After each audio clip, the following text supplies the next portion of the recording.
Man is a supreme talisman. Lack of a proper education hath, however, deprived him of that which he doth inherently possess. Through a word proceeding out of the mouth of God, he was called into being. By one word more, he was guided to recognize the source of his education.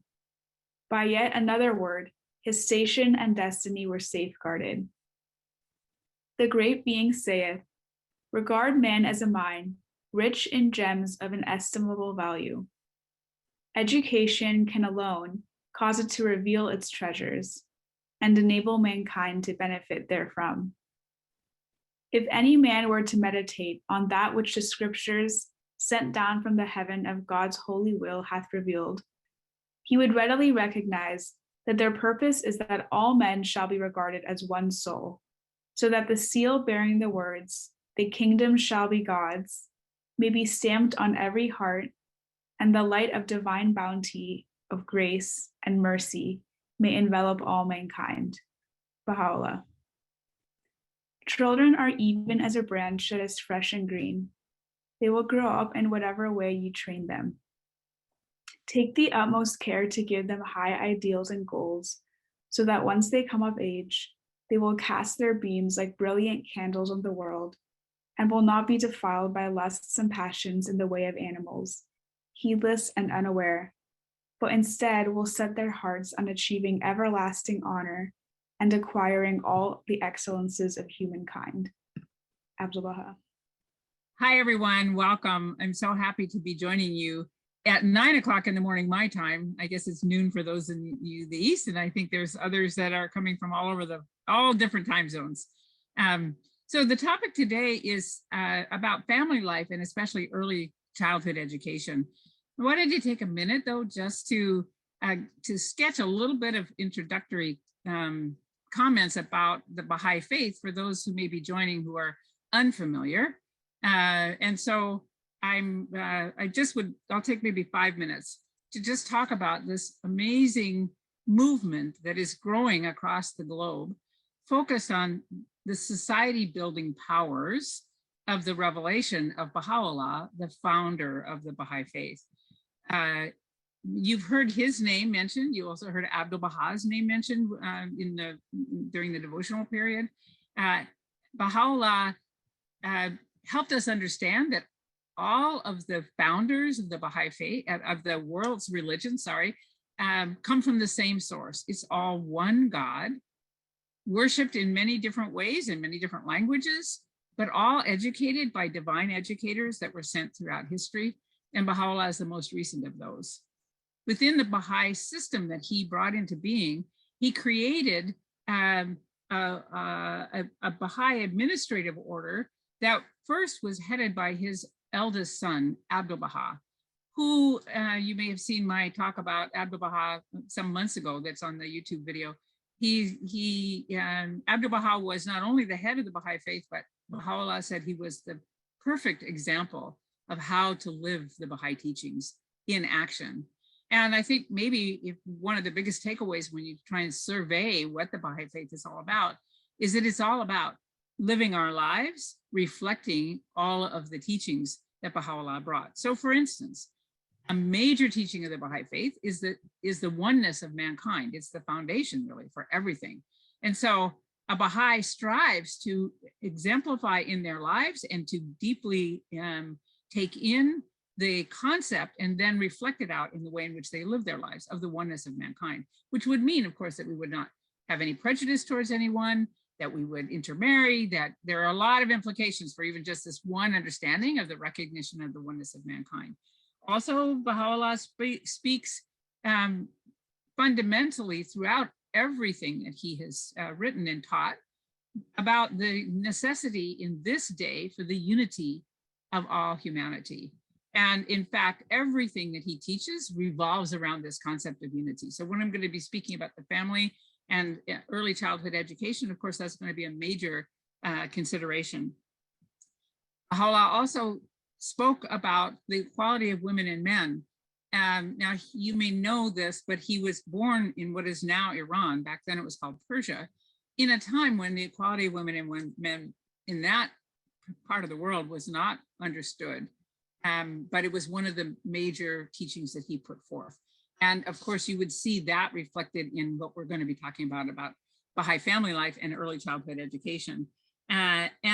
And then he gave us very practical tools, both for our own personal transformation and also for the transformation of society. And I'll be speaking, including some comments about one of those tools that he gave us, which was the principle of consultation, which he observed must be used for all things. He said, in all things, it is necessary to consult.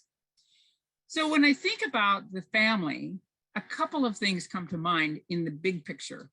One is that Baha'u'llah said that the family is a nation in miniature. So he was teaching us all the things necessary actually to bring about the unity of all mankind and the unity of the nations. And so, of course, understanding family and family life and childhood education is foundational to building that society that will be in the future one that is characterized by unity and harmony. He also said that the family is one of the building blocks of civilization.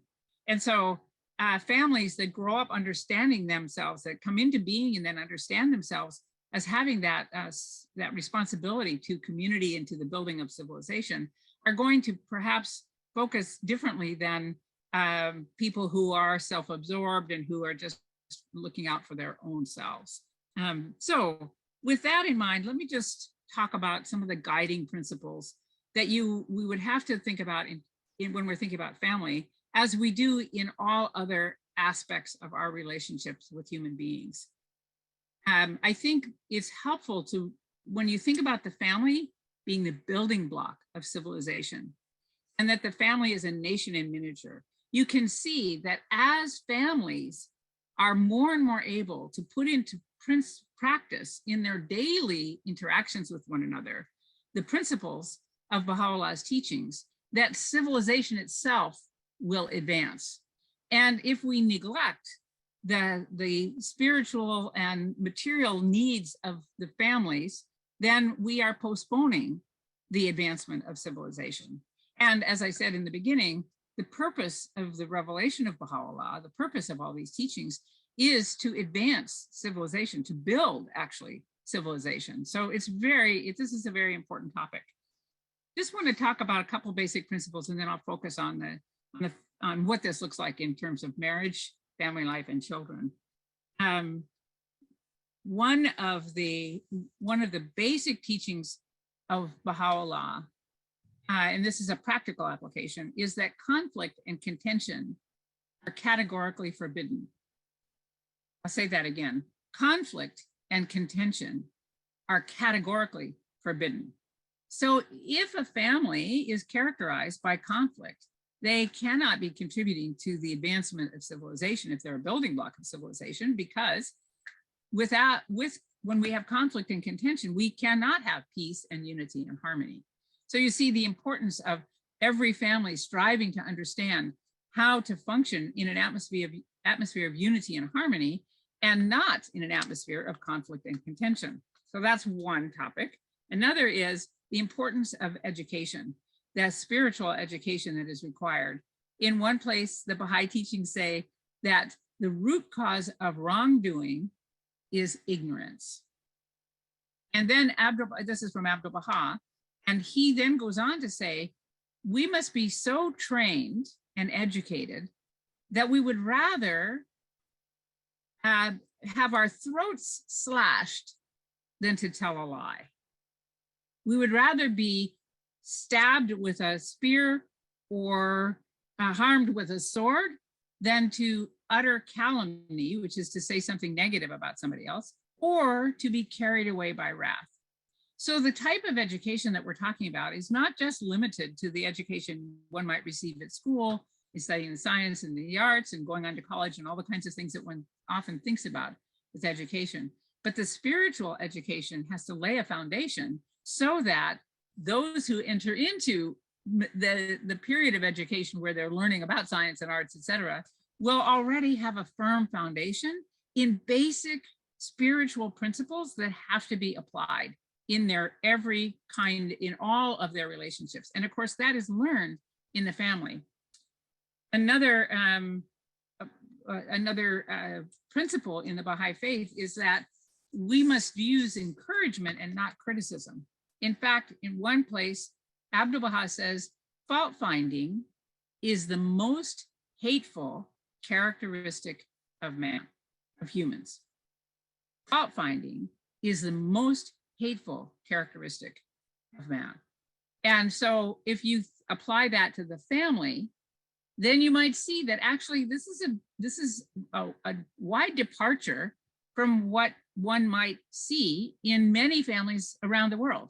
Because unfortunately, criticism is often used as a parenting tool, and yet it is not a tool that should be wielded, because fault finding is the most hateful characteristic of man. And I'll speak more about that in a moment. And then one principle that I've already mentioned, and I hope to be able to spend adequate time talking about, is the principle of consultation, which is the problem-solving tool that we are given within the Baha'i teachings. And that principle is guided by that requirement for consultation, true consultation, is guided by principles that reflect these other things that I've mentioned. So now let's now move to thinking about the family and how a family comes into being. In the guidance from the Baha'i teachings, we know that, first of all, when a family forms, it's formed by a couple choosing one another, entering into marriage, and devoting their lives to the service to humanity and to the service to God. In some parts of the world, this concept of choosing one another is quite foreign, because in some cultures, arranging for marriages is done and the couple has no choice. In other parts of the world, choosing one's partner is very confusing, because the current forms of media and the cultural influences confuse people about how to choose a partner, and it becomes quite difficult to even know. And of course, the cultural and societal mores right now add to the confusion. So we kind of find ourselves in a fog about how to apply all this. But you know, each couple that forms a family marries one another and then gradually brings children into the world. Every one of us wants to bring the best to our families and to society, and therefore contribute to the advancement of civilization. There are a couple of things that I think would be helpful for us to understand when we think about how to be a person in a relationship, because that's where it starts, isn't it? How do I relate to you, and how do you relate to me? And I think it's helpful to know that we need to understand a few basic things about the human being. And I find these concepts from the Baha'i teachings to be really helpful. First of all, unlike what is taught in some religious traditions, the Baha'u'llah teaches us that human beings are created noble. We're not broken trying to be fixed. We were created noble. That which is the creator brought forth into the world of being, the human race, created noble. And what that means, as I understand it, is that nobility is the essential essence of a human being. Baha'u'llah also teaches that in this physical world, in this particular realm, human beings have two aspects. We have the spiritual or higher nature, he calls it, and we have the material or lower nature. One is not good and one bad. We certainly don't see it in that way. But we do know that the spiritual nature, which is inclined towards God, towards the higher things in life, is the true reality of the human being. The material self, we need in this realm because we live in a material world, but it will be cast aside as we move on into the next phase of our spiritual development as we pass into the next world. So interestingly, the dynamic tension between material focus and spiritual focus actually causes growth. It is something that oftentimes can be heart-wrenching and troubling and cause tremendous crises as we battle in ourselves. And yet in the end, it produces growth. So that's another thing that's helpful to remember, is that we're not afraid of a crisis. We're not afraid of going through difficulties, because we see those difficulties as things that will cause growth. We don't see them as failures. We see them as growing pains, growth spurts. I often have friends who reach out to me when they're going through difficulties and they're feeling like such failures. And I will just say to them, you're having a growth spurt right now. I know it's difficult. It's very painful. It's quite confusing at this moment in this process. But because you've entered into this time of difficulty, this is actually going to cause the growth and the strength.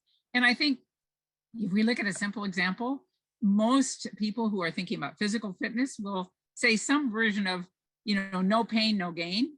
I think anyone who's tried to strengthen their physical capacities knows that a certain amount of effort, struggle, sometimes losing hope, all the emotional things that go along with it, and of course, having to continue to push past the level of strength that you have, all of that it can be a painful process. And yet people will stick to it because they look to the outcome of being able to be strong and healthy and vibrant.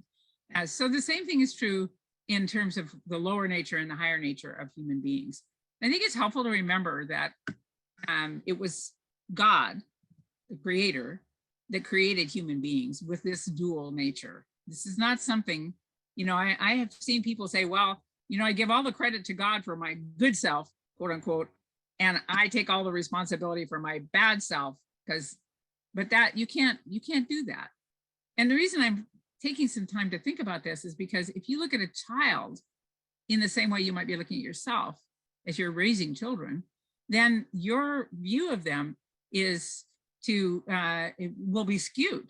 So if you see that the material self, which is oriented to the material world, is only doing what it is capable of doing, and as you wrestle between, should I tell the truth, should I lie, let's say, or should I prefer myself over my sibling, or those kinds of things, that dynamic tension between the higher nature and the lower nature gradually builds strong spiritual character in the soul. So that knowledge that we are a dual natured creation, and that it's okay with the creator that we are this way, because that which created us, it's not a surprise to it that we are this way. It's on purpose. And so it's okay.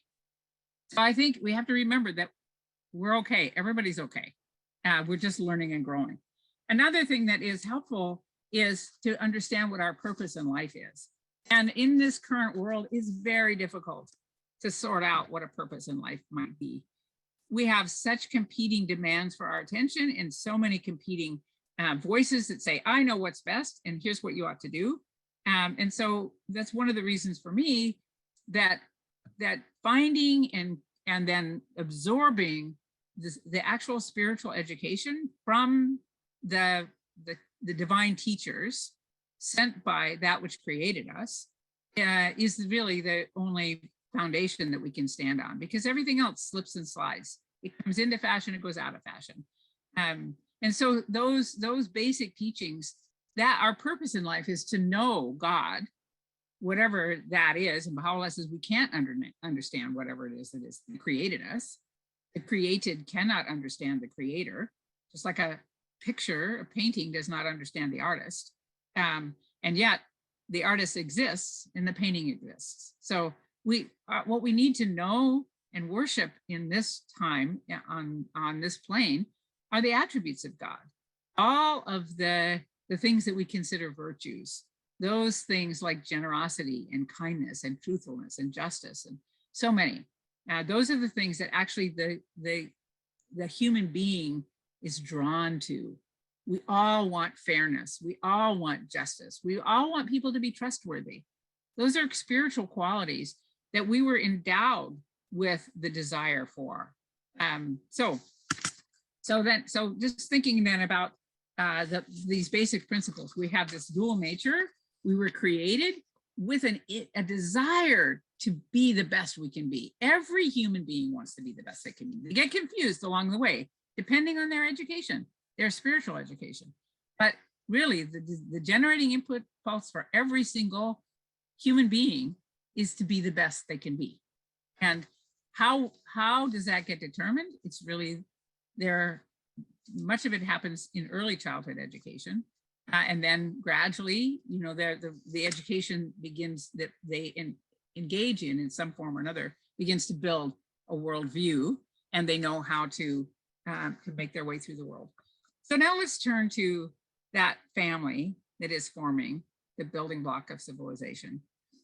A couple, a husband and wife, who joined together with their vision focused on their service to humanity and their own unity and harmony, and bringing children to the world who can be contributors to the advancement of civilization. So that's kind of a fundamental picture from the Baha'i teachings of what a family is.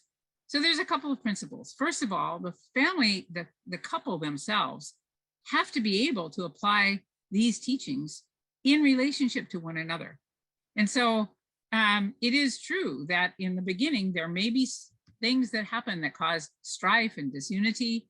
When the principle of conflict and contention are categorically forbidden, is put aside, and a couple fights, then they feel estranged.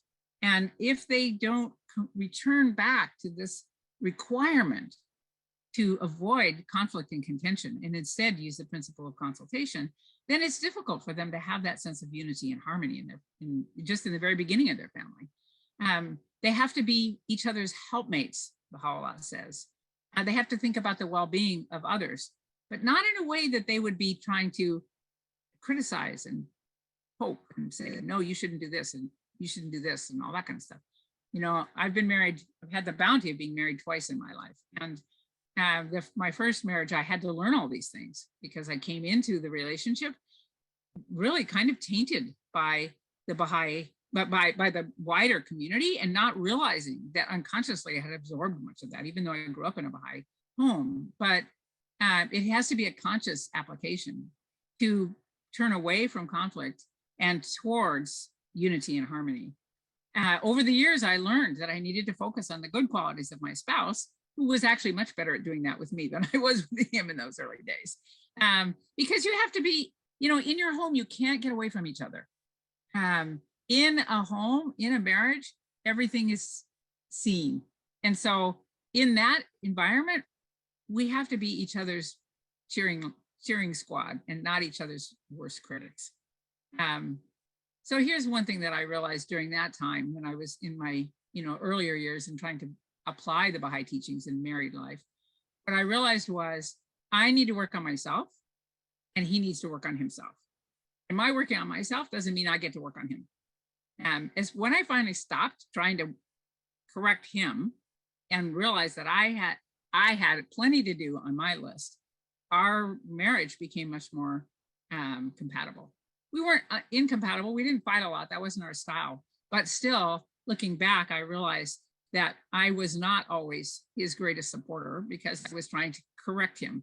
You know, I've noticed that at least in Western civilization, women are drawn to men who have great potential, and then they marry a remodeling project. And they're like, oh, I can fix him up. And unfortunately, I don't know if that's true in all parts of the world, but I think it is definitely kind of a unspoken thing in much of Western society. Men don't like that, of course. I don't blame them. I don't like it. So one has to learn to overcome that, because the greatest strife is often because people are unhappy with how their family members are behaving. So we have to find another way. So then this couple brings a child into the world. And in the Baha'i teachings, that child comes into the world conceived in love and nurtured through the gestation period with love and prayer. In fact, there are prayers revealed for the unborn children. So the praying begins even before you see the light of day. That child sees the light of day and sees their parents with their own eyes, and their parents see them with their own eyes.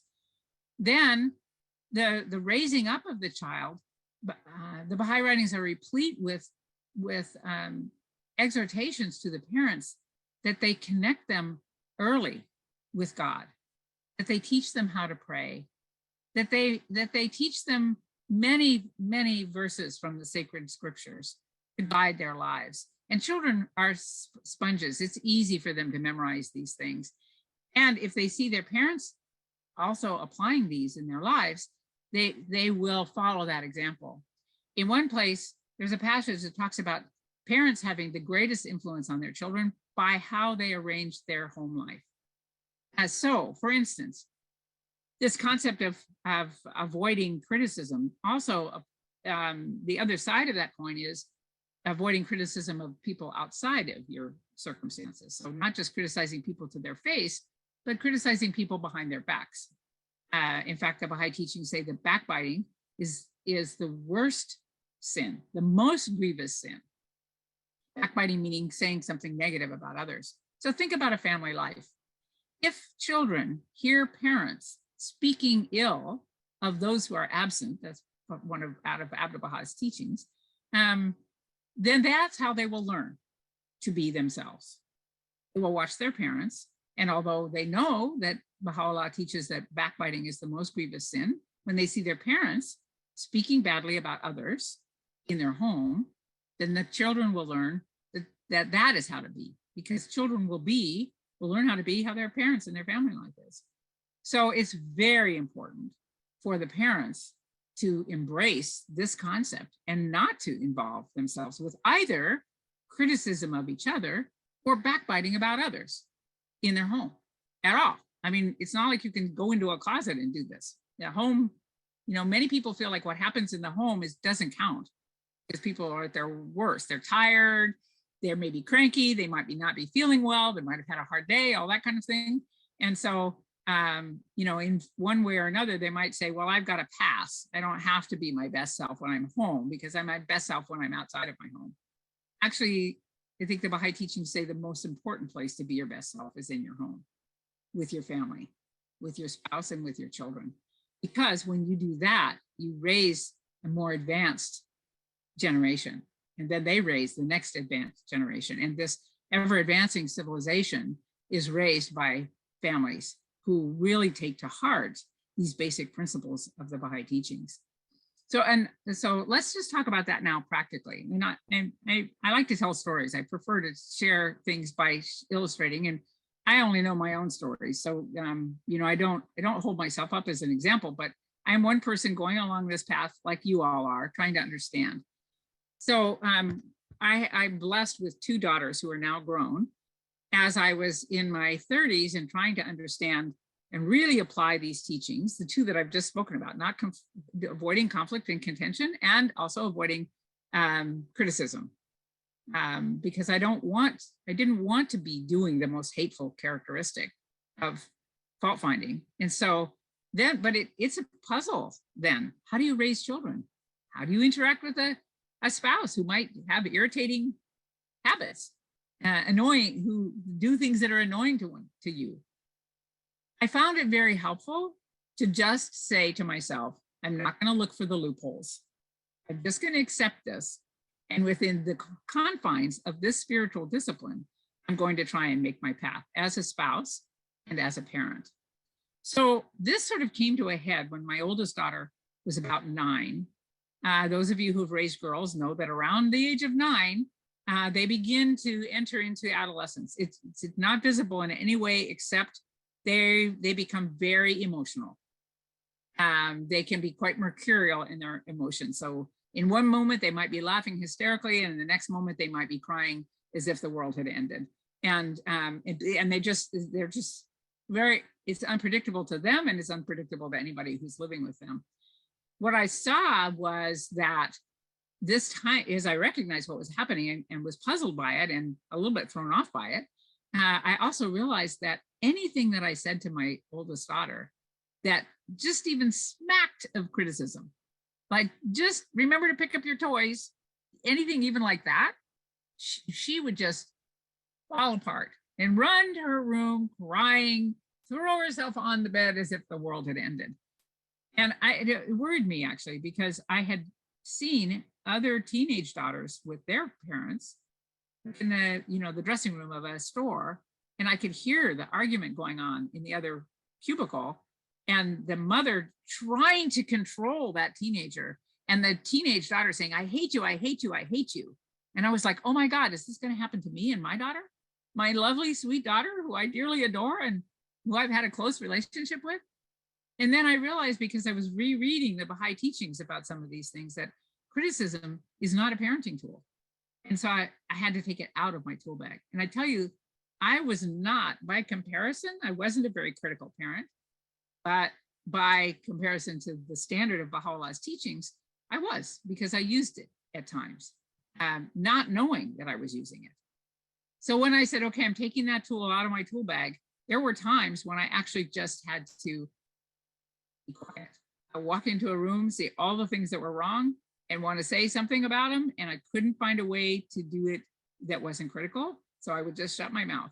I remember one time I walked into the room, clothes strewn all over the place, toys strewn all over the place, and they hadn't done what I'd asked them to do, all the things that might arouse something in a parent.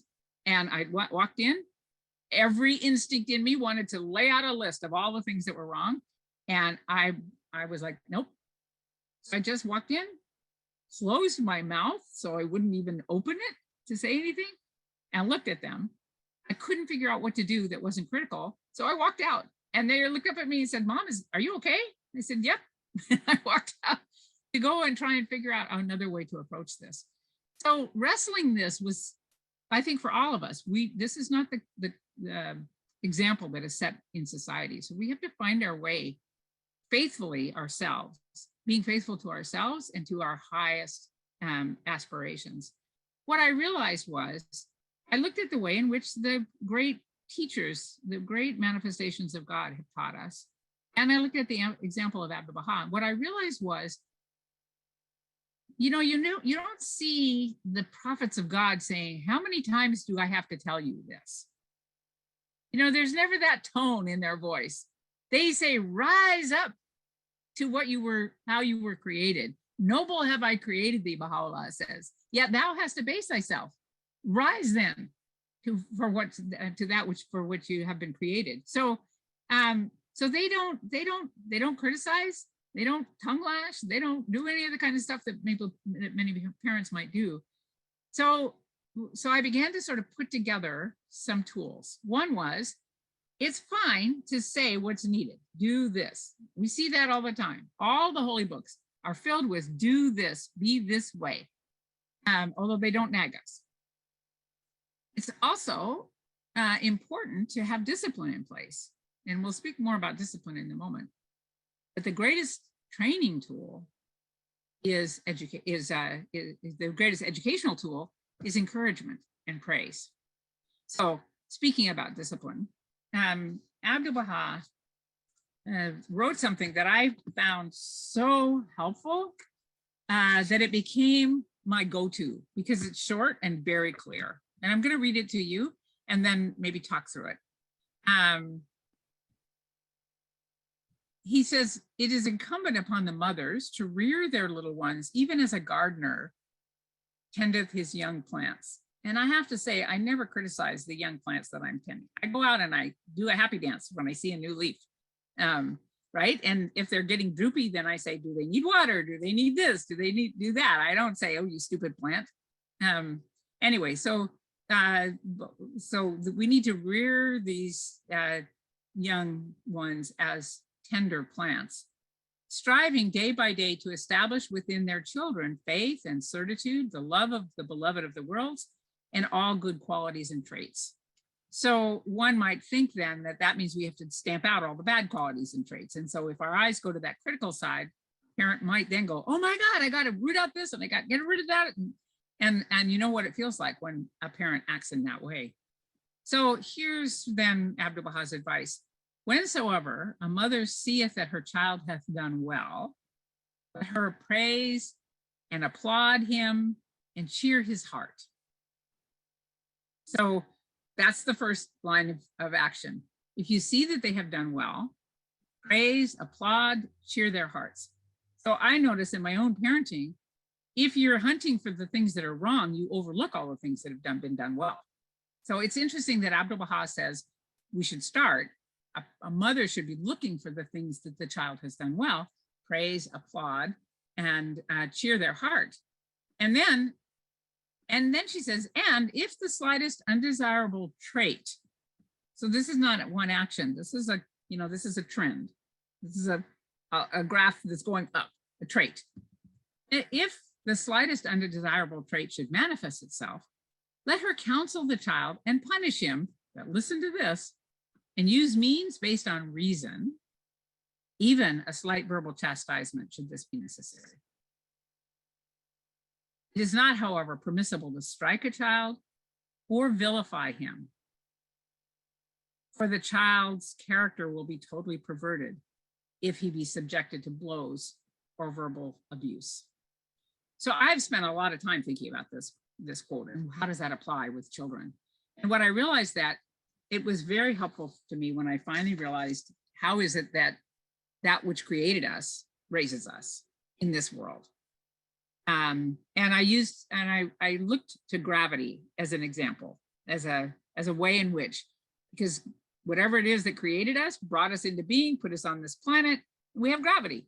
Gravity keeps us in our seats on the ground, we don't float around and fly off. And gravity does not care whether you are the best person or the worst person, you still are held on the planet. You still can sit down, you can still walk, etc. Right? But you have to obey the law of gravity. If you don't pay attention to how you're moving, you can trip and fall. But you don't get a tongue lashing. You never hear a voice from beyond saying, how many times do I have to tell you to watch where you're going? You just trip and fall. So you learn because of what happened. And gradually, as you watch a child walk, you can see this relationship with gravity developing. They start, they lose their balance, they fall down. They try again, they lose their balance, they fall down. Eventually, they gain their balance. They bring themselves into harmony with this mighty law of gravity. With never a word spoken and never a criticism uttered, a child learns to walk and then skip and then run and balance. And some of them become gymnasts and tight wire walkers. So I looked at that and said, okay, so gravity is just on. And there are consequences when you go against that law of gravity. So I said, okay, I just want my discipline to just be on, without a talking to, without verbal abuse, without striking, without vilifying, without all the kinds of things, without criticism, just on. And so the greatest punishment in my house was if the kids did something that was contrary to the house rules, and that was usually had to do with conflict and contention and those sorts of things, as kids do. They would come running to me with some dispute, and I grew up with a mother. When I would run to her with a dispute, she would say, do not quarrel with anybody and shun every form of dispute. This is from the Baha'i teachings. Utter the word of God. If he accepteth that the desired purpose is attained, and if he turneth away, leave him to himself and trust to God. She wouldn't take sides. I went one step further, and I would send them to their room and the ticket out of their room, but I would try to do it with as even a tone as possible. Okay, guys, you're gonna have to work this out. Conflict and contention are categorically forbidden. Go to your rooms, and you can come out when you can tell me how you would do this differently. Because I wanted to develop their capacity to solve their own problems, and also not to be critical of them, but just to remind them. So conflict and contention are categorically forbidden in the book. That's like gravity. When you disobey that, then you get the outcome of unhappiness and frustration and resentment, and a lot of things come when you start fighting with each other. What I realized was sometimes they just needed that break. They would go into their rooms, they could spend an hour or so. I didn't say you have to sit on your bed, you can't play with your toys. I didn't do anything. I just go to your rooms and come out when you can tell me how you would do it differently. And by the time they were ready to come out, they had thought about it and they could tell me how they would do it differently. It actually really improved our relationship because I was trying not to be stern and mean, a tyrant with them, but rather just holding that standard like gravity, just keeping it on. So the learning about that was really helpful. The harder part than the punishment or discipline part was spotting and praising and bringing joy or cheering their hearts because I realized I was actually more focused on what wasn't right than what was right. So I'm sharing this with you because I think it's helpful for all of us to kind of analyze at any point our relationship. I'm talking about relationships with kids. It's the same thing with your family. It's the same thing with your spouse. It's the same thing with your friends. It's the same thing with your coworkers. It's the same thing with the people that are driving down the road that might cut you off as you're trying to get on the freeway. It's the same principle. You see why the family is the building block of civilization. If we get it right in the family, we will send forth people who will get it right in all the other layers of civilization. So what I realized was I had to change my eye to look for those things that were right instead of those things that were wrong. And it was almost like going on a treasure hunt to start looking for those things. I had the joy of having a group of friends that were all trying to study these teachings, and we all had children about the same age. We decided that we wanted to look at the example of Abdu'l-Bahá and how he, in a sense, parented the entire Baha'i community. And I remember we got an aha moment one time when we were reading one of his talks that he gave in Baltimore. And this was probably in the 70s that we were doing this reading. And when we read this, it was so astonishing to us because the talk begins with something like this, that I'm not going to quote it exactly, but he says, he describes how happy he is to be here because this gathering reminds him of a bouquet of violets. And so we knew that this was an interracial gathering, that there were people, Black and white and others, in this large hall that he was speaking to. And he was highlighting this unity of mankind that he saw present there, saying this reminded him of a bouquet of violets, probably drawing from Baha'u'llah's teachings that we are all flowers of one garden. And so he mentioned that. And then he said, America is a just country because the Black and white associate with each other with love and fellowship. And all of us looked at each other and said, how can Abdu'l-Bahá say that? Because he was there in 1912, where we still had Jim Crow. There was so much not true. Even in the Baha'i community, Baha'is were really learning in a culture that did not support racial unity, how to have interracial communities. And they had just finally combined their feasts. They used to have a Black feast and a white feast. The feast is the monthly gathering of the Baha'is. They finally had combined it, but it was quite difficult because they were going against social convention at that time in the early 1900s. So here he is saying outright that America is a just country because the Black and white associate with each other with love and fellowship. And our question was, okay, we're not going to question Abdu'l-Bahā's wisdom about this, but how could he say that? What is he doing? And then we started looking at other things that Abdu'l-Bahá would do. He never criticized. He always encouraged, and he always encouraged as if this was a full-blown quality.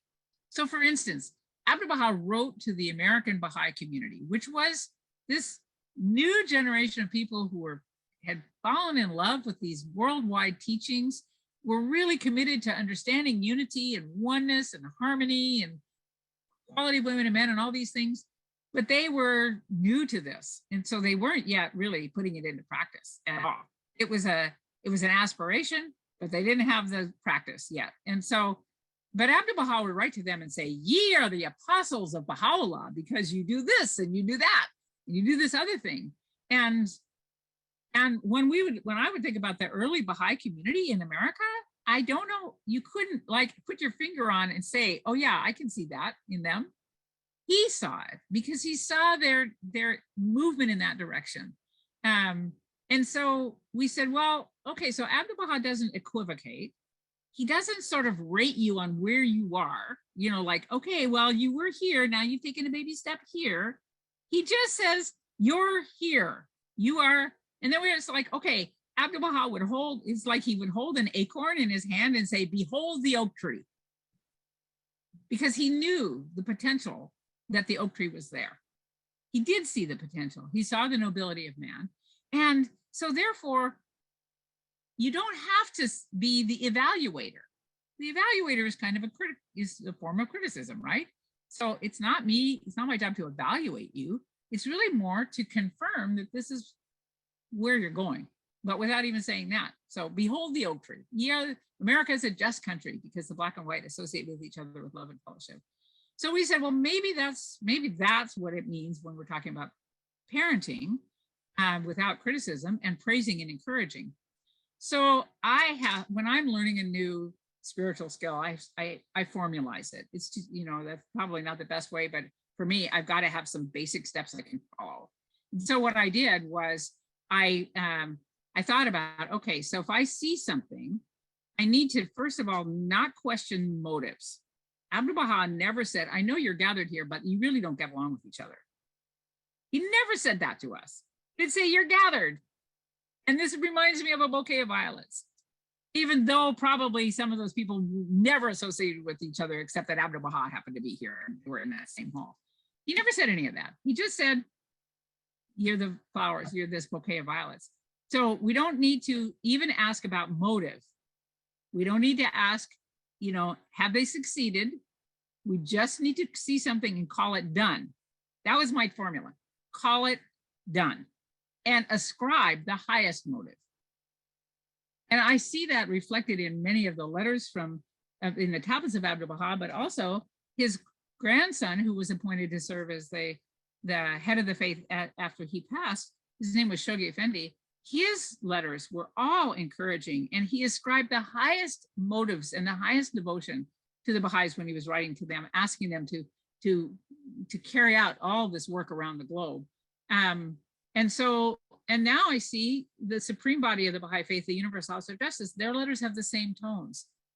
They say things like, you will undoubtedly recall, and then they quote something from the writings. They never assume that we wouldn't recall them or hadn't read it. They just say, you undoubtedly recall. And they always ascribe the highest motive, knowing that the aspiration of every human being is towards these noble things. So I'll give you a story. When I was changing my parenting style, what I did was I just looked for opportunities to find something, praise and encourage, not evaluate it, not be critical, overlook as best I could, keep the discipline on where the things had to be disciplined, but keep my tone even, no tongue lashing about, right? No anger, no violence, no any of that sort of stuff. Remove all of that stuff. So an opportunity presented itself early on in this process. My youngest child, who is very bright and is the one in the family that does not have a clock that ticks in her head. She's unaware of the passage of time. I think every family has somebody like that. They're just so caught up in all the creative thinking that they're doing that they just don't. So I had to make sure she would get to school on time to catch the bus because she couldn't do it. She just couldn't do it.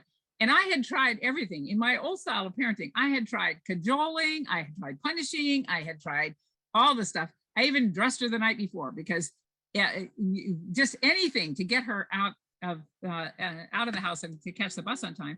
But if I lost track of it, she really wasn't capable of doing it herself at that point. So here I am with my new tool. She comes down for breakfast and she's sitting at the breakfast bar and finishing up her breakfast. I look up, I say, oh, it's 5 minutes before the bus comes. You need to get your shoes on. Her shoes are at one end of the room and our brand new family kitten is at the other end of the room. So she swiveled around and her eye fell on the cat. And I was like, shut my mouth. Because what I wanted to say is, don't look at the cat. Oh, get your shoes on. And I'm like, no. And I prayed because actually you get divine assistance if you ask for it, right? Like, oh God, help me praise this as if it's already done. I mean, it's such a foreign concept to me at that point. It's not anymore. I can do it now. And so I got this inspiration and out of my mouth came, I'm so glad to see you getting down to get your shoes on because I know you want to catch the bus on time. And my voice inside my head was going, liar, liar, liar. You don't think that at all. And I'm like, hush, we're doing this. So, and you know what happened? She swiveled around, went over, sat down, put her shoes on, got her coat and went out and caught the bus on time.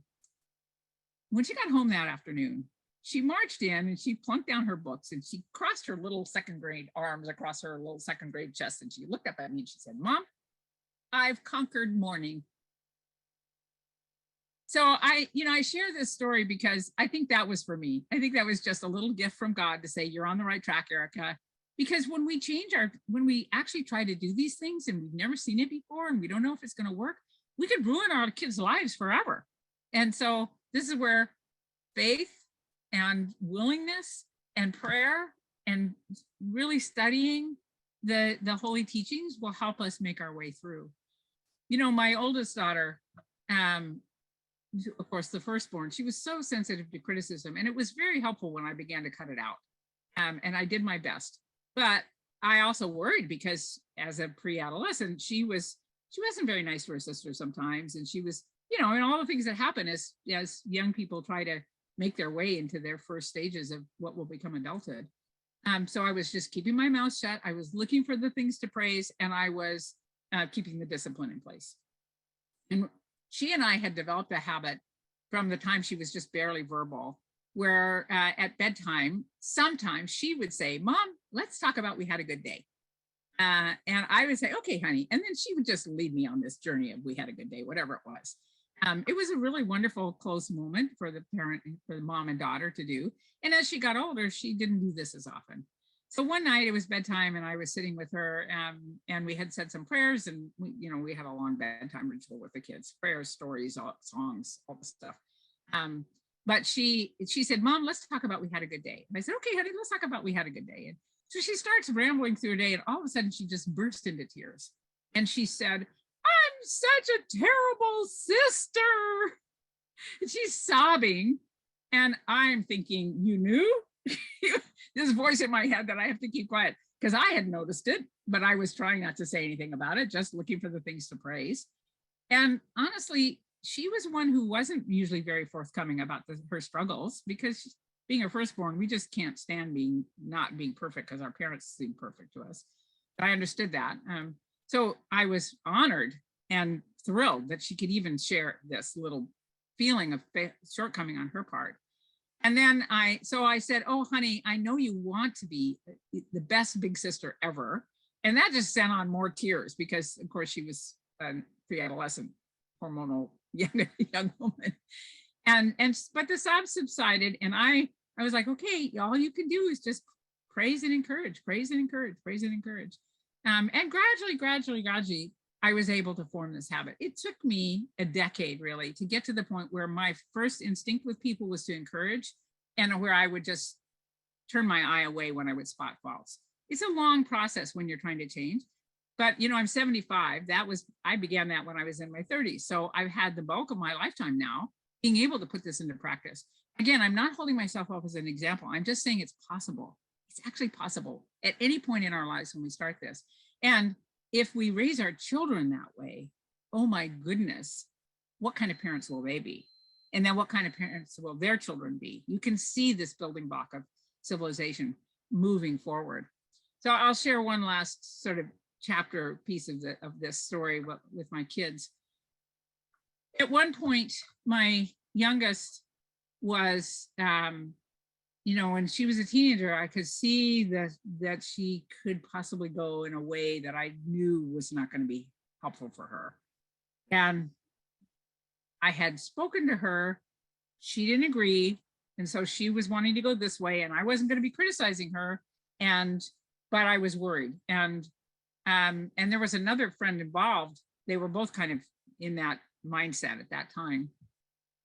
So I decided to use the tool of consultation. So I'll tell you the story, and then I want to talk a little bit more to end up with the tool of consultation. And that is, I asked if we could consult about this. So this other child was also, came from a family where when they would talk about consultation, it was, all right, everybody, get in here now, we're going to consult. And the child knew what was going to happen was the parents were going to just read them the riot act and tell them how it was going to be. That's not consultation. Consultation is actually based when you are pure of motive, radiant of spirit, detached from all save God, a few other things. That atmosphere has to be in place. So my daughter was, okay, Mom, and the other one was, I could see they were like, oh God, what's this going to be? So I prayed like crazy to have myself be detached, radiant of spirit, pure of motive, willing to accept the outcome of the consultation. All these things are requirements for this tool, which will bring harmony and not division. So we sat down and they said, the two of them said, well, you go first. And I said, well, there's this and this, and I'm concerned about this. And so this is a concern that I feel like we need to deal with. And then they looked at each other, and, you know, kids will talk to each other without saying a word. And so I saw this thing sort of pass between them. Maybe they'd already talked ahead of time. I don't know. But they said, one of them said, we don't agree with you. We don't think this is a problem, but because we love you, here's what we're going to do. And they sketched out way better than I could have even expected of what would be the outcome. And they said, it's because we love you, Mom. We don't care. We don't agree, but we love you. And we can see that you're concerned. So again, I'm not holding myself up as an example, but this is a spiritual principle that we are called to apply, which is that we have to win the obedience of our children through love, not through tyranny, but through love. The institutions of this civilization need to win the obedience through love, not through tyranny. And so you see again why it's so important in the family for us to follow these basic principles, learn about them in the building block of civilization, so that then we send forth people who are capable of creating harmony instead of division, and each generation will get better at it. So I think I've gone a little long, I'm sorry, but I'm hoping that just these few principles, thinking about the family and childhood education, knowing that all the way through from the very earliest, if we are putting these things into practice, we will have a profound influence on our children's lives. And in so doing, we will be releasing the society building powers of these teachings into the world. Thank you. Thank you so much. That was really interesting. I loved hearing all your personal stories, as well as I loved just that perspective of focusing on the positive. I mean, I know it sounds simple, but it's really hard to do in practice. So thank you so much. Now, if anyone has any questions, you can go ahead and put it in the chat, and we have some time to get those answered. Okay, while we're waiting, I'll start off. So, you explained how the family is the building block of society. So I guess applying this principle or this method of seeing the positive in someone, applying it to other scenarios like friendships or relationships, how do you balance that with, the common advice to accept someone for who they are? How do you think there's a tension between, maybe some people would say, oh, well, you're trying to change someone, you're trying to delude yourself about who they are, or should you just accept them? I mean, what do you think about that? Yeah, that's a really important question. The Baha'i teachings say that we should overlook the faults of others. So when I just ask myself, well, what does overlook mean? It means that you see it and then you look beyond it. So we're not unrealistic about people. I don't think Abdu'l-Bahá was realistic about us. In fact, there's a moment in the park in Chicago where he was sitting on a park bench and the friends were gathered around him, and they just wanted to be with him so much, right? And he said to them, you may have noticed that I haven't said anything to you about your faults. It isn't that I haven't seen them, it's that I've chosen to overlook them. And then he smiled and said so sweetly, I hope that you can do the same for each other. So it's not my job. There's a statement in the Baha'i teachings that is very clear that we are responsible for ourselves. Even parents, we answer to God for how we parent. We don't answer to God for how kids turn out, right? We answer to God for how did we take our parents' parenting, but we don't answer to God for their parenting. They answer to God for their parenting, right? So each of us is responsible for one life only, this quote says, and the task of perfecting our own life and character is one that requires all our attention and willpower. And then he goes on to say, if we allow our attention and energy to be taken up in efforts to keep others right and remedy their faults, we are wasting precious time. And Al, when somebody bustles into your life and starts off with their list of what you need to improve, you know what happens. We don't want to hear it. it probably push us apart. It doesn't usually draw us together unless they've been invited in because you're working on something. But otherwise, it pushes us apart. And what they don't know, and I think I'm not the only one who feels this way, I have a long list of personal improvement in my, in my head. There's a lot on my list. If you come in and with your list, then I've already prioritized my list. And you come in and say, no, I think the priority is you need to do this or this or this. And I will just feel defeated, because you have no idea how long my list is. You don't know what I'm working on. You don't, it's all that sort of stuff. So it's not helpful. It's not helpful to try and change people. We live in a society that feels that criticism is a God-given right. And we see it expressed in the public. How is it that people could be critical of those that are well-known or in power, when actually in the Baha'i teachings, even down to political figures, Abdu'l-Bahá says that we have to be the well-wishers and we should not utter anything negative about the leaders. It's not our place. We vote, but we don't discuss all the reasons for why we vote. We vote. So during a political election here in the United States, I do my homework and I know what I'm doing. And I know I make up my mind and I vote, but I don't tell you about it because that would be backbiting for me to say, I'm not voting for that person for all these reasons. I'm voting for this person for all these reasons. You can't do that. So that's why Baha'is don't, one of the many reasons why we don't get involved in partisan politics, because it's divisive. So we have to be consistent in everything we do.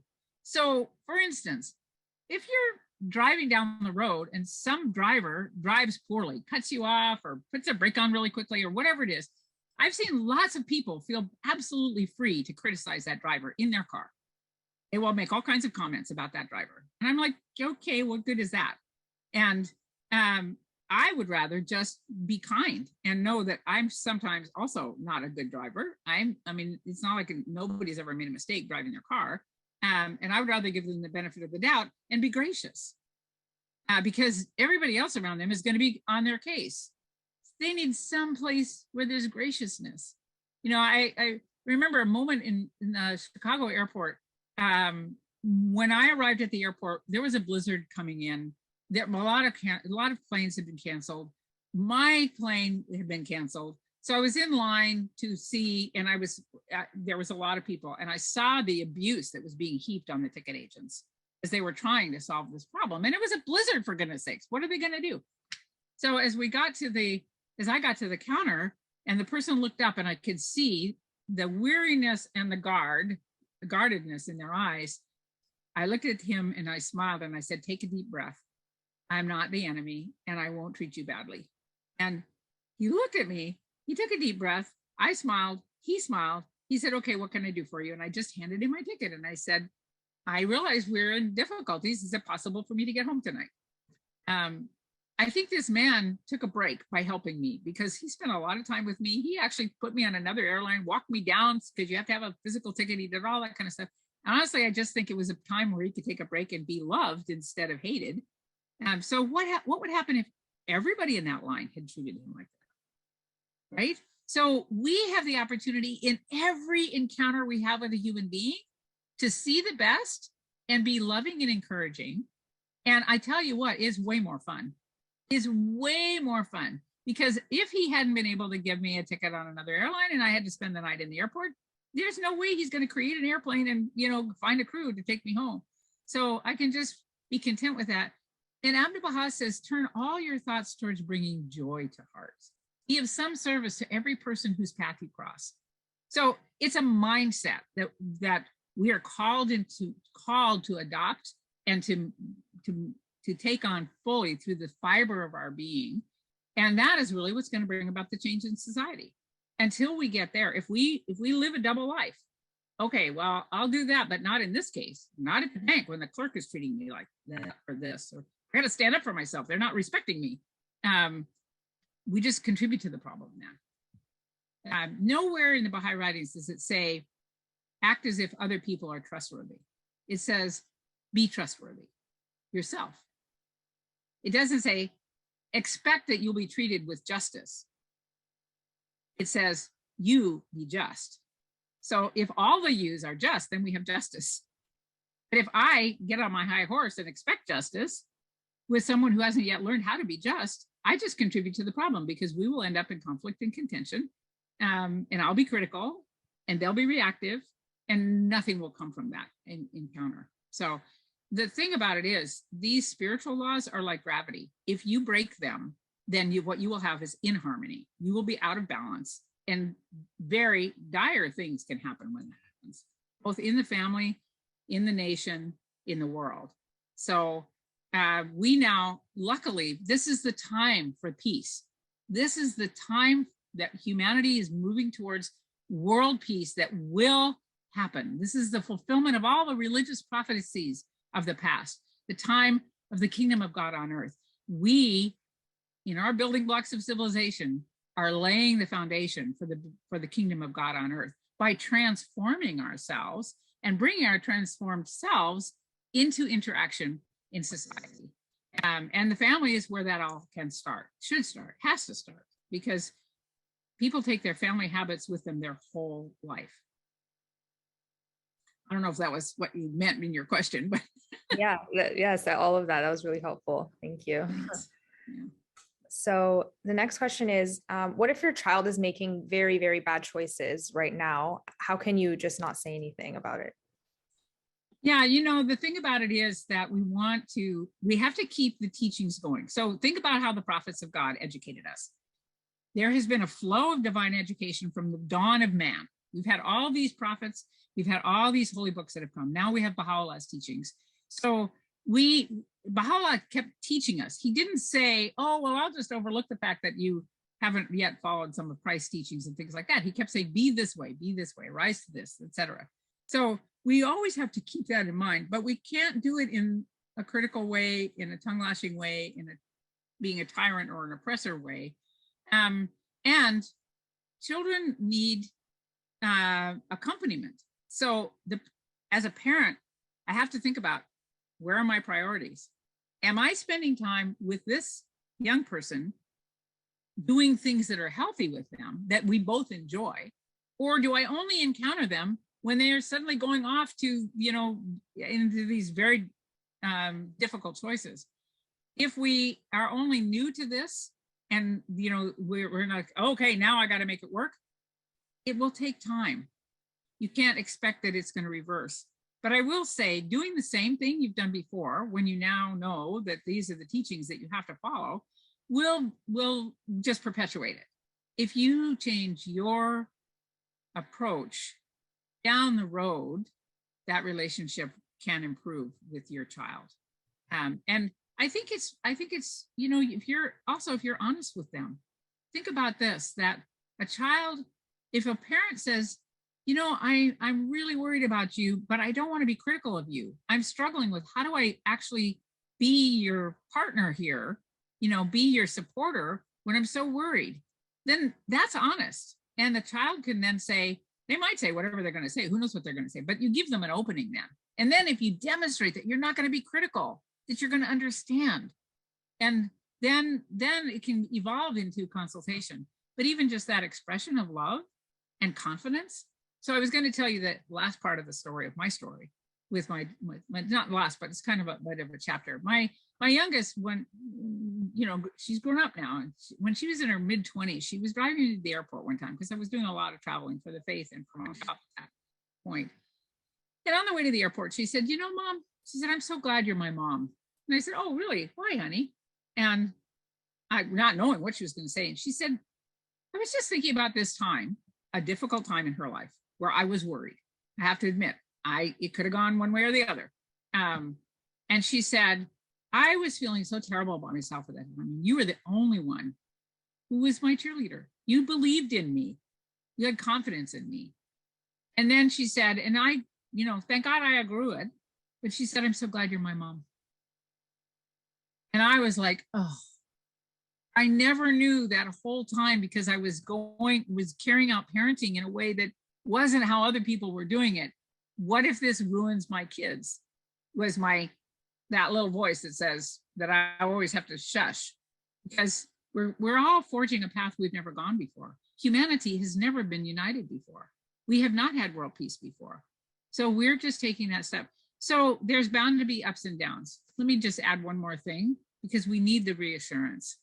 Allah says, I swear by my life, nothing save that which profiteth them can befall my loved ones. I'll repeat that because you don't have it in front of you.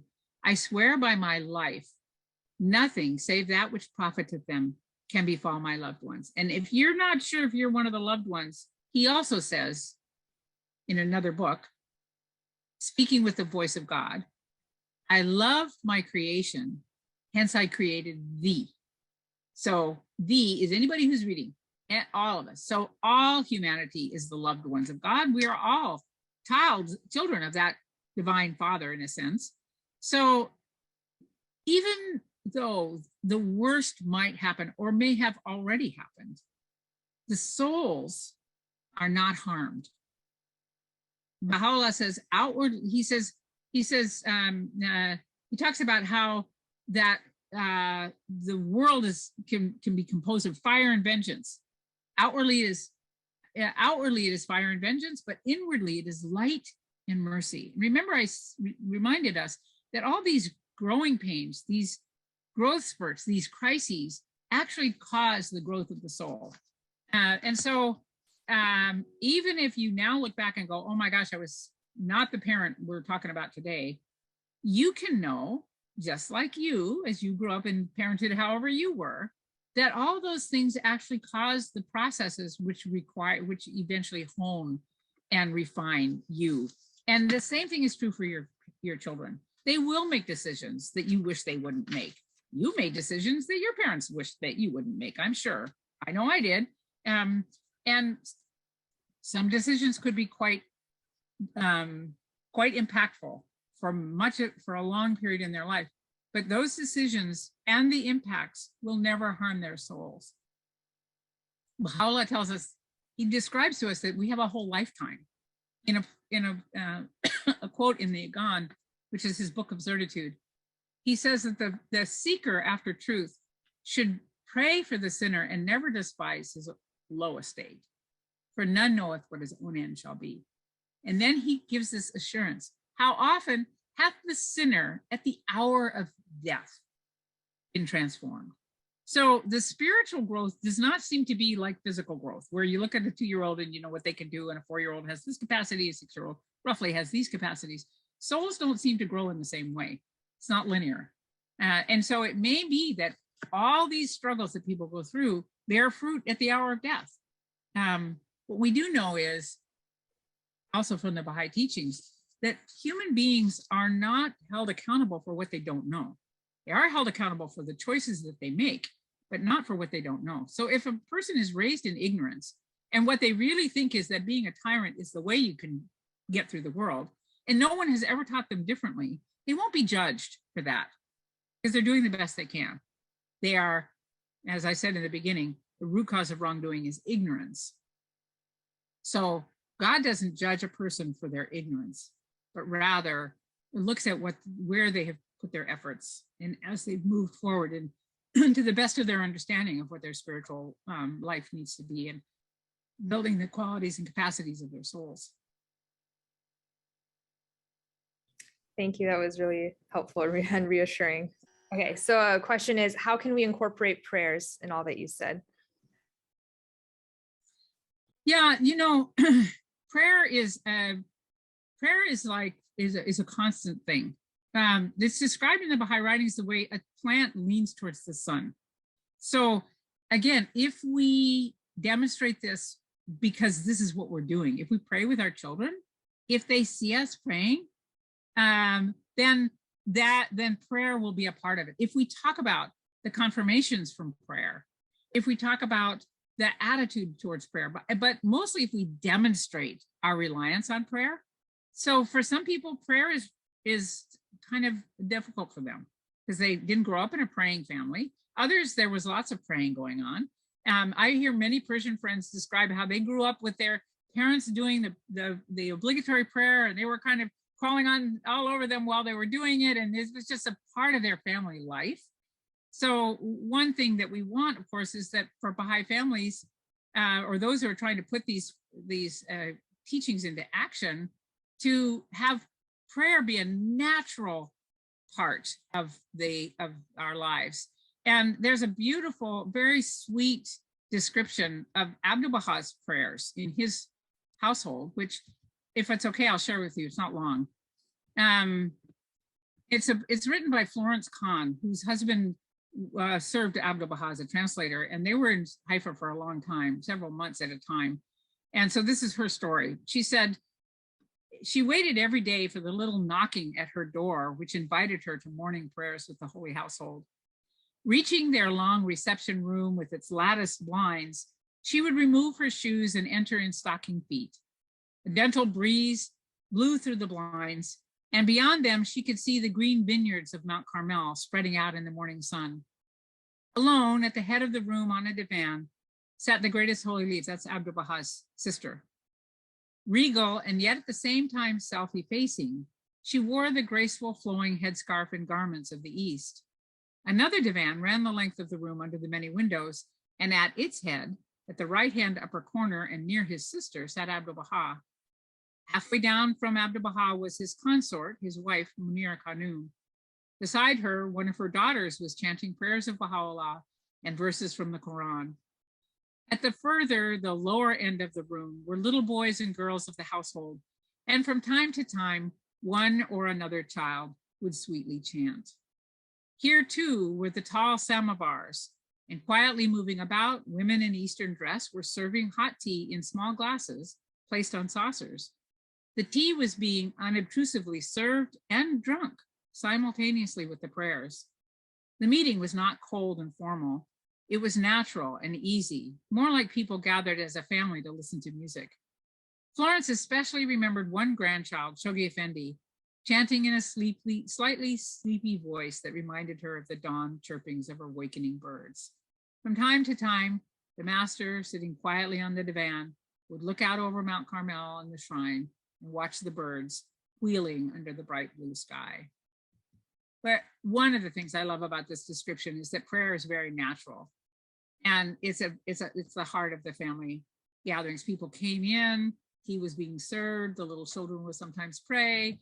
Abdu'l-Bahá was obviously had his eyes open if he was watching the birds outside. And so if prayer is a natural part of the household, then it will weave its way through everything that we do. What does the Baha'i faith teach about adoption, especially for couples who cannot have biological children? Oh my goodness. Baha'u'llah says, if you raise someone who is other than your own child, it is as if you are raising his child. So I think the principle is there. Adoption is, of course, something that one would if it's something that the couple wants to do, absolutely they should do it. Yeah. And then they get to they get to learn about being the building block of society and applying these spiritual principles. Yeah, but any adoptee would know that if they were educating another person's child, they're educating the child of Baha'u'llah. Thank you. There are a couple questions about like adult children, and let's say your relationship isn't the best or wasn't when you were raising them. Like, how do you address that now? Yeah. It's never too late for all of us to hone our loving, compassionate, forgiving selves. And honestly, you can't control what your children, if you're the parent who's raised adult children who feel estranged, you are not going to be able to change them. But if you begin to if you continue to strengthen your own capacity for being loving, overlooking faults, being forbearing, being compassionate, and forgiving, oftentimes what happens in families is that they have a standoff. Usually it's because there's been conflict. Oftentimes criticism is involved. So if you just look at the elements of what led to this, then those elements have to be changed. And you can't change anybody else, but you can change yourself. So if you are feeling unforgiving because this child has done something in the past, you have to forgive. Actually, Abdu'l-Bahá says that we have to act in such a way that our hearts are free from hatred. Let not your heart be offended with anyone, he says. If someone commits an error and wrong towards you, you must instantly forgive them. And then he goes on and says, refrain from reprimanding them. And if you wish to give admonition or advice, let it be offered in such a way that it will not burden them. He also says that we have to turn all our thoughts towards bringing joy to hearts, and then reminds us, beware, beware, lest ye offend any heart. So what we can do if we're the parent, if we're the child, we have to, it's the same thing. If the parents have done something that we feel is unforgivable, we have to forgive them. If forgiving doesn't mean that it's whatever it is, that it's okay, because you're not the judge of that. God is the judge of that. God is the judge of that. So if you're acting in a judgmental way and then you say, okay, I forgive you, like being absolved of a crime, that's not what forgiveness means. Forgiveness means to cease to feel resentful. So you have to cease the resentment that you're feeling towards the parent or the child. And this is true for the principle applies whether it's parents or whether it's friends or whether it's anything.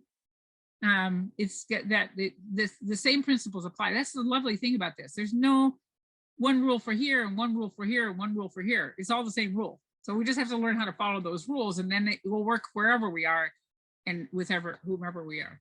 So of course, we also have to pray.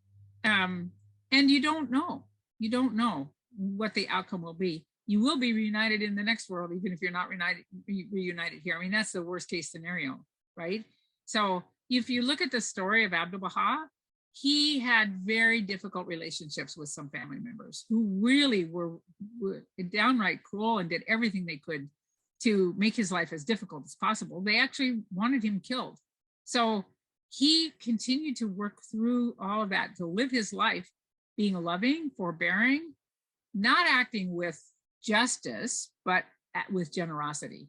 And he says that to us in so many ways. For instance, he says, if a person gives you poison, give them honey in return. If they seek to stab you, be a balm to their wounds. So that's just one of many passages in the Baha'i teachings that actually tell us how we behave should not be structured the way society is behaving, but rather how God has told us to behave. If justice needs to be applied, it's not going to be by you. It's going to be by the institutions, and ultimately by it's God. God is the judge. So if we find ourselves in a situation where something needs to be done, we need to use the institutions that exist, not just the Baha'i institutions, but also the institutions of justice. Even if they're faulty, it's not up to us to take justice into our own hands. Now, that may not be what we're talking about in this question, but I think it's also important to remember that. Someone's asking about, Baha'i children's classes and junior youth groups, and how do we incorporate these principles in those? Yeah. And honestly, I think when you get the training for teaching children's classes and junior youth groups, which are not just for Baha'i children, they're for everybody, that these principles that we're talking about are embedded in the training text for the children's class teachers and for the junior youth animators. And it's amazing to see how junior youth animators will work will work towards creating the atmosphere in a junior youth group with a bunch of squirrely junior youth, because that's one of their characteristics, is all that energy and all that enthusiasm. Gradually a group will come together, and they're patient. So I want to tell you one story about the application of that in a junior youth group. There was I heard the story from one of the animators. They pulled together a junior youth group, and there was one kid in that group that was a bully. And they were really struggling with that kid because no matter what they did, it just seemed like it wasn't working. It wasn't bearing fruit. And they actually thought maybe they were going to have to ask him to step aside and not be part of the group. But they held on and they held on. And she said, gradually he transformed. And the fruit of that was a story that she told me about sitting in her apartment. She was on she was sitting in her apartment on the ground floor, and there was a grassy area in the apartment right outside of where she was. And this kid had gathered together a group of little kids, and they were all playing, and they had decided they were going to have a picnic on the grass, and they had ordered a pizza. When the pizza arrived, he sat everybody down, he organized them, had them sit down, and then he had them say a prayer. He said, we've got to start with a prayer, and he said a prayer, and then he opened the box and he started the serving process, which was to serve it to the littlest ones first and work their way up by age. And she sat there listening to this because they couldn't see her. Her door was open, but she couldn't see them. They couldn't see her. And just thanked God that they had not excused him from the junior youth group, but had been patient. Because here, this former bully was now showing those strong leadership qualities with love and actually taking care of the little ones in the apartment complex. That junior youth group, its existence and the more and more kids that were attracted to it actually changed the atmosphere in the apartment complex. Before they were there, parents did not let their children play on the grass in those grassy areas because of the bullies and because of the gangs. But after they'd been there for a while, the gangs disappeared, the bullying stopped, and so parents were able to let their children play in the natural area that was designed for families and children to benefit from. Yeah. Great, thank you. Maybe we'll have one more question, and that is, at what age do you stop parenting and treat each other as adults? You know, if you treat children with respect in the beginning, you never stop that. I mean, it just gradually, they grow and develop greater capacities. But you are always their parent. There are certain things that you will always do. If you give consent to them for their marriage, for instance, the Baha'u'llah's most holy book requires that children be obedient to their parents, and he doesn't give a deadline. So that's always a requirement. As we raise better and better parents, they will be easier to obey in the future. The only thing that we can't obey is if they require us to, in some form, not to recant our faith or to disavow our allegiance to the teachings.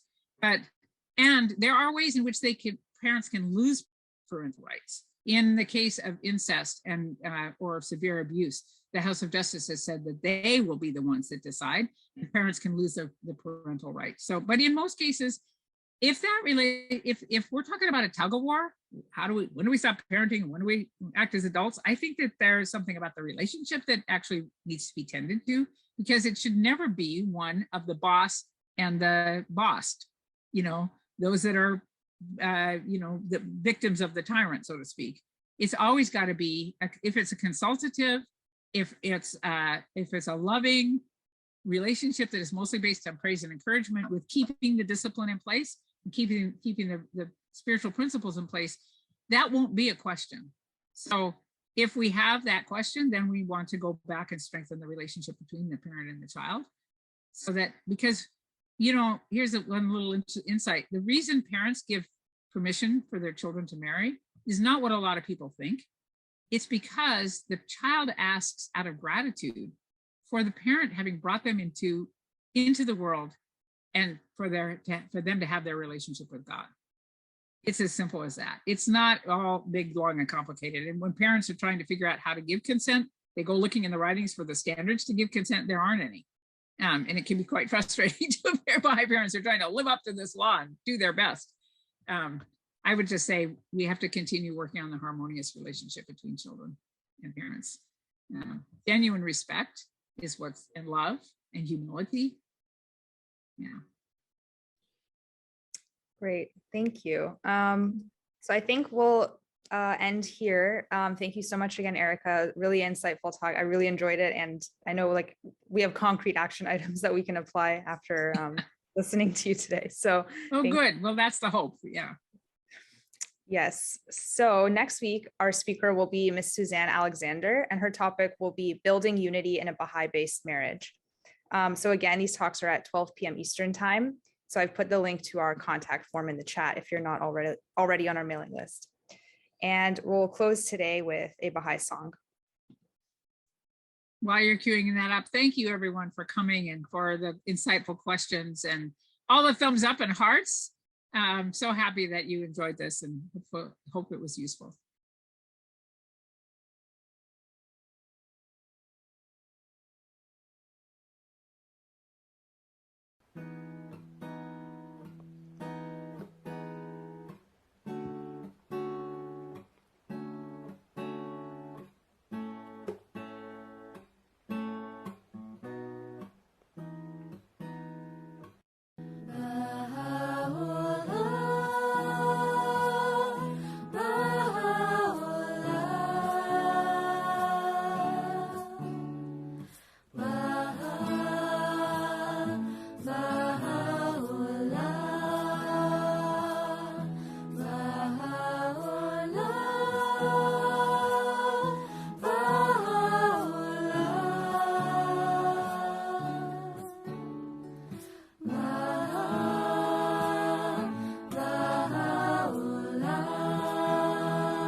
Thank you so much, everyone, and we'll see you next week. Bye.